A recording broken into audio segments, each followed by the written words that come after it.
लोकसभा निवडणुकीच्या अनुषंगाने MIDC Kupwad police Thane हद्दीतील रोहित उर्फ दाद्या कदम टोळी 2 वर्षासाठी हद्दपार।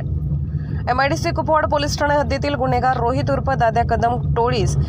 हा संदीप घुगे पोलीस अधीक्षक सांगली यांनी सांगली व कोल्हापूर या 2 जिल्ह्यातून 2 वर्ष कालावधीकरिता हद्दपार आदेश पारित केला आहे।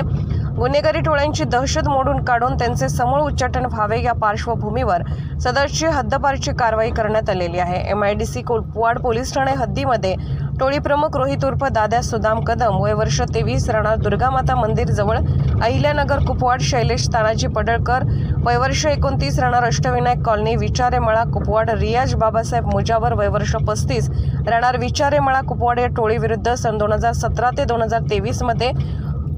खून करून पुरावा नष्ट करणे, घातक हत्याराने खुनाचा प्रयत्न करणे, शिवीगाळी दमदाटी करून इच्छापूर्वक दुखापत पोचवणे, रात्रीची घरफोडी, चोरी करणे अशा स्वरूपाचे शरीराविरुद्धचे व मालमत्ता विरुद्धचे गंभीर गुन्हे दाखल झाले आहेत।